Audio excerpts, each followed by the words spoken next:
Okay, Simon. Go on then, what do you think? Let you start it for a change. Absolutely brilliant, professional display.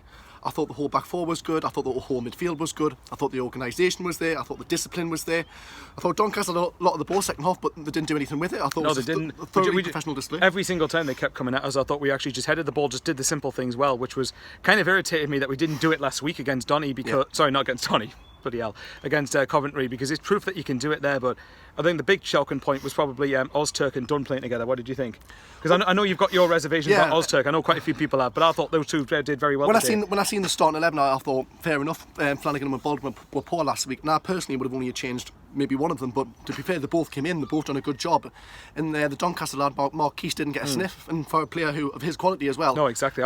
They done very well. I thought everyone put a shift in today. I thought it was Morgan's best game in the Sunderland shirt. I thought Charlie Way, another good performance from him. Yeah. And I mean, we can only hopefully kick on from here. I mean, hopefully with Maguire coming back, hopefully McGeady can get back to full fitness. Well, exactly. Greg get back to full fitness, and hopefully we can kick on. But as I've said all season, it's going to go to the wire. But there's always ups and downs, though, isn't there? This could easily change within a minute. It wouldn't be football if it wasn't. But I mean, well, I'd rather it wasn't. But, what impressed me today was with Portsmouth winning the way they did, with Barnsley winning, the pressure was on, and we've delivered. Exactly. And one result did go in our favour. Thanks, Oxford fans, if any of you are watching this, that have actually beaten Charlton's. But we've still got to make sure. I mean, we've got to go again because we've got 4 massive games now, and I know it's a cliched 4 cup finals, but I think today was a perfect response to last week, because I wondered, I don't know about you, but I thought that probably the players saw the other results before the kick-off and thought, right, we have to beat this. If we don't win this, then it could effectively be season over, really. So I think it's good for Donny had won 4 on the bounce, if I'm right, Donny fans, if you're watching it. I think they'd won 4 on the bounce going into this, and I said this would be a very, very hard game. So, and I'm glad to see that, especially against Dunn and Ozturk up against Marquise, who's been excellent for them this season. He barely had a sniff all game. What impressed me as well was that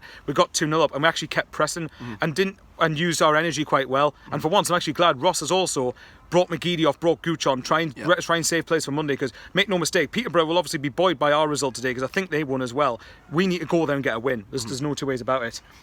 As the Portsmouth, Barnsley and Charlton, all 4 have to kick on. Neither team can afford to slip up. I mean, Charlton probably aren't out of it now, but with that defeat today, their backs against the wall now. I just think if we can show that for the rest of the season, that's the hard thing. If we can repeat that for the rest of the season, then why couldn't we finish second? But like I say, if it changes week in, week out, we've just got to keep going. Exactly. Would you put Baldwin or Flanagan back in for Peterborough? It's a good question. I knew you were going to ask me that.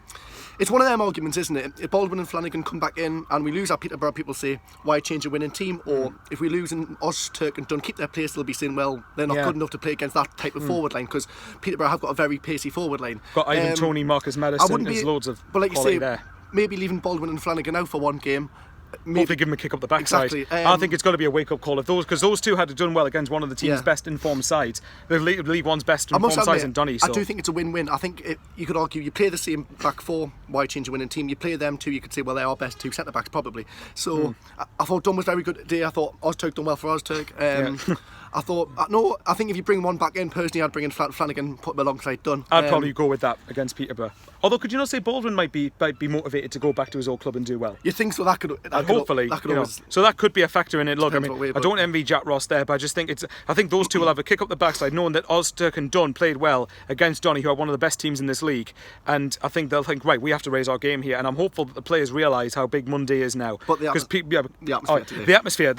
For me, I think that was. I don't know if any of you's comment below. I think that was the best atmosphere at home this season. By a mile, I think. And I think there's no. And fans, I would urge you, if you can, if this makes any difference whatsoever, get yourself to the Portsmouth game if you can. I think people really need to realise how massive that game is. I want to see that. It's not going to be like Bradford. We're not going to sell out, but I would like to see about 40,000 there. I want to see fans really up for that game, because I think the players need it. I think we need it to try and push on, and we need to get second spot. I can't bear the thought of going in the playoffs. I think that's the most I've enjoyed a game for a long while, not because the performance or the result, but because of the atmosphere. I mean, the atmosphere made me really enjoy that today. Well, I'll ask you this: what do you think of the flags? Because last week I said for a joke, the flags are a curse because the first time we had the flags this season we lost against Coventry, but I thought today the fans were at it today as well. I think the Red and White Army group and everyone involved, all the volunteers and everything, done an absolutely fantastic job. I think I've said it for plenty of seasons now, as you know. I always back on about it. It makes a massive difference to the atmosphere, especially if the team play like that. So the players fed off that, didn't they? Long may it continue, and like I say, great atmosphere. Fingers crossed. Great day. Like I said, hopefully I'll leave it in saying that hopefully Portsmouth our last home game this season. And hopefully Southend's our last one, period. See you later, guys. Hopefully we get four more big games. Monumentum building win maybe, but hopefully we'll see you later.